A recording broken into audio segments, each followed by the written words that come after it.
Salut à tous, dans cette vidéo on va voir le nouveau chapitre qui s'intitule Réel et intervalle.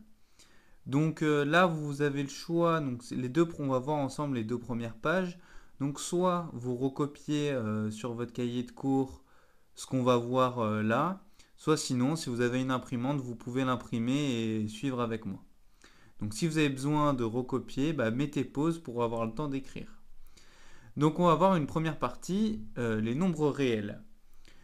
Vous venez de faire une activité sur racine de 2, et dans cette activité, on a montré, par l'absurde, que racine de 2 ne pouvait pas s'écrire sous la forme P divisé par Q. Donc ça veut dire qu'il n'est pas rationnel, et donc on dit qu'il est irrationnel. Donc ça veut dire qu'il y a un ensemble plus grand que l'ensemble des rationnels, qu'on note Q, je vous rappelle. Donc cet ensemble plus gros, on va l'appeler l'ensemble des réels. Donc on va donner une bonne définition ici. Donc considérons une droite, avec une origine et une unité. Donc l'origine c'est O et l'unité c'est I, pour dire que ça c'est de longueur 1. Un nombre réel, c'est un point de cette droite. C'est-à-dire en gros un réel c'est tout ce qu'on va pouvoir mesurer sur cette droite. Donc en fait, c'est tous les nombres. Bon, nous, ce qui nous intéresse, c'est que ça va être tous les nombres qu'on considère. Tous les nombres qu'on va considérer seront des réels. Et donc l'ensemble des nombres réels, on le note R, un grand R comme ça, comme pour les autres ensembles qu'on avait vus dans le chapitre au début d'année. Donc par exemple, 1, 0,25, 2 divisé par 3 et racine de 2 sont des nombres réels. Tous les nombres que vous avez rencontrés sont des nombres réels. Et donc du coup, si on revient aux ensembles qu'on avait vus dans le premier chapitre, on a une inclusion d'ensemble, on a n qui est inclus dans z, qui est lui-même inclus dans d, qui est lui-même inclus dans q et qui est lui-même inclus dans r. Et donc ça se présente sous cette forme. D'abord, on a l'ensemble n qui sont les entiers naturels, l'ensemble des entiers naturels. Donc par exemple, il y a 2 dedans, 8. Ensuite, on rajoute l'ensemble des entiers relatifs. Donc dans ceux-là, il y a tous ceux dans n, mais il y a aussi les entiers négatifs. Donc par exemple, moins 4, moins 91. Ensuite, à cela, on peut rajouter l'ensemble des décimaux qu'on note d. Donc ça, on avait vu, on peut les caractériser. Donc c'est les nombres qui ont une écriture finie. Donc par exemple 3,1 et moins 0,08. Attention, les ensembles z et n sont dans d. Donc par exemple, moins 4, c'est un nombre décimal aussi. Ensuite, pour agrandir, on prend l'ensemble des rationnels, donc on note Q. Donc ça, c'est tous les nombres qui peuvent s'écrire un entier divisé par un autre entier. Donc par exemple, 1 tiers ou encore moins 5 sixièmes.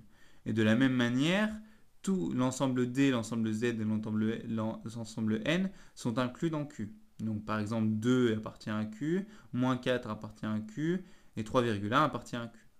Et maintenant, on a vu, donc on prendre tous les nombres, ça s'appelle l'ensemble des réels. Et un exemple de nombre qui est dans R mais pas dans Q, ce qu'on vient de voir, c'est racine de 2, parce qu'il n'est pas rationnel. Et aussi, un autre nombre que vous connaissez bien, c'est le nombre pi. Pi, c'est un nombre aussi irrationnel. Donc maintenant, on va s'intéresser à la partie grand 2, donc intervalle et valeur absolue. Donc nous, ce qu'on va voir, c'est d'abord seulement l'intervalle, la valeur absolue, on le verra prochainement.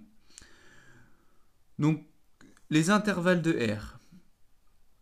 Donc, on a un intervalle de R, donc c'est un ensemble, un intervalle, défini donc, par deux entiers, donc par exemple A et B, et on va prendre A plus petit que B. Donc, on a plusieurs cas de figure qui se présentent, on va remplir ensemble le schéma. Donc, par exemple, l'intervalle AB, avec les crochets mis de cette manière, ça, on peut le traduire, donc si X appartient, donc si un élément appartient à l'intervalle AB noté comme ça viendra à dire que X, il est plus grand que A et plus petit que B. Donc par exemple, si dans notre schéma, on prend A égale à, on va dire, moins 1 et B égale à 2, alors sur le schéma, l'intervalle, du coup là, ça sera moins 1, 2, il se présentera sous cette manière. Donc on reporte les crochets. Donc là, on avait le crochet dans le sens là. Pour B, on avait le crochet dans le sens là. Donc l'intervalle AB, c'est tous les nombres compris entre les deux crochets. Donc tous les nombres compris entre moins 1 et 2. Attention, petite subtilité, le sens de crochet est important. Là, le crochet, il prend le A. Il est comme ça, vous voyez ici, il prend le A. Donc ça veut dire que dans l'intervalle AB, il y aura le nombre A. Donc par exemple, là, dans cet intervalle, -1 est dans l'intervalle. Et de la même manière, à droite, le crochet est dans le sens là. Donc si vous voulez, il vient attraper le B. Donc de la même manière, ici, B sera compris. Donc là, dans ce cas-là, B égale 2. Donc 2 appartiendra aussi à cet intervalle. Maintenant, on peut imaginer cette fois un intervalle, toujours de la forme AB, mais cette fois, vous voyez, le crochet est vers l'extérieur. Il ne prend pas le A. Donc là, on ne voit pas très bien, mais le crochet, vous pouvez le prolonger, il se présente comme ça. Donc on va reprendre à chaque fois l'exemple A égale 1 et B égale 2. Moins 1, pardon, A égale -1 et B égale 2. Donc on reporte les crochets. Donc cette fois, l'intervalle, il se présente sous cette forme. Donc attention, ce n'est pas la même chose, c'est tous les nombres compris entre -1 et 2. Mais comme on le voit avec l'inégalité, x est strictement supérieur à a.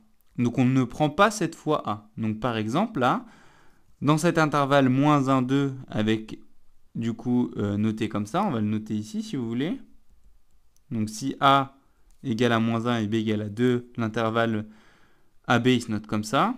On ne prend pas le -1, donc -1 n'appartient pas à cet intervalle.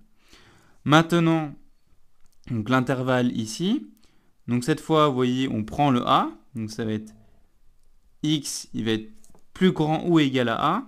Par contre, vous voyez, le B, le crochet est dans l'autre sens. Donc ça veut dire quoi? Ça veut dire que x va être strictement inférieur à B. Et donc l'intervalle, on va reporter les crochets comme on fait à chaque fois. Donc tous les nombres de l'intervalle AB, c'est tout ce qui est assuré. Donc c'est tous les nombres entre -1 et 2, -1 compris, mais par contre 2 exclus. Pourquoi? Parce que le crochet est vers l'extérieur. Et enfin, imaginons que tout est exclu. Donc l'intervalle AB est noté comme ça, avec les crochets vers l'extérieur.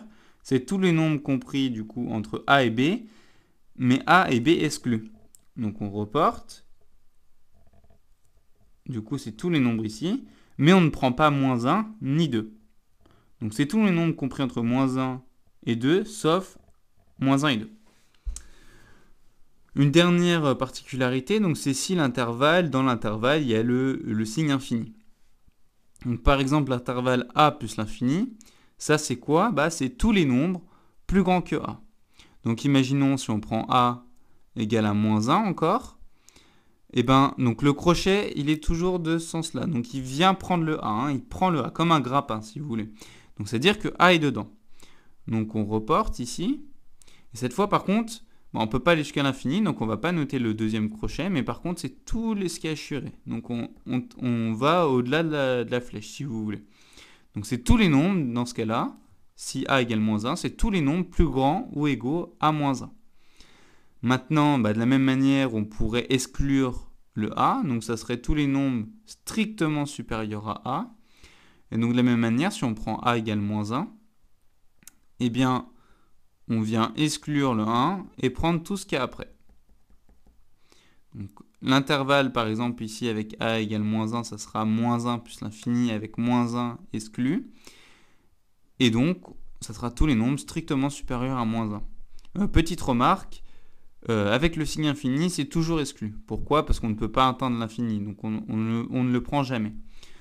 De la même manière, de manière symétrique, on peut définir l'intervalle moins l'infini A, avec A compris. Cette fois, c'est quoi? C'est tous les nombres qui sont plus petits ou égaux à A.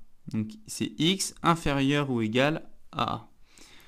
Donc de la même manière, on met les crochets dans le même sens, et donc c'est tout ce qui est avant -1, dans ce cas-là, si on prend A égale -1, avec le crochet dans le même sens. Donc on prend le -1. Et cette fois, donc là, le A il est exclu, donc c'est x strictement inférieur à A. Donc l'ensemble, cet intervalle, c'est tous les nombres qui sont strictement inférieurs à A. Et si A est égal à -1, donc sur le schéma, ça va se présenter de cette manière. Donc on va prendre tout ce qui est avant -1, mais on ne prend pas le -1. Donc si vous voulez, donc ça c'est un lien qui est cliquable sur, vous pouvez aller sur Perl Trees, vous aurez le cours, et si vous cliquez sur ça, il y a une aide vidéo pour noter les intervalles. Maintenant, petit dernier point du cours, donc c'est pour l'intersection et la réunion d'intervalles.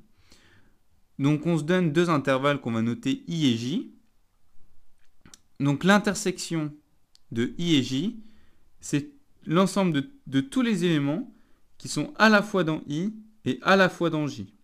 Et cet ensemble, on le note donc I inter J. Donc là, on le lit I inter J et on le note avec ce petit symbole. Donc vous pouvez mettre du stabilo ou l'encadrer en rouge comme moi, parce que c'est un symbole important, il faut savoir ce que ça veut dire. Donc ça veut dire quoi? C'est un élément qui est dans I inter J, c'est un élément qui est à la fois dans I et à la fois dans J. Maintenant, la réunion de I et de J, c'est l'ensemble des éléments qui sont soit dans I, soit dans J, soit dans les deux à la fois.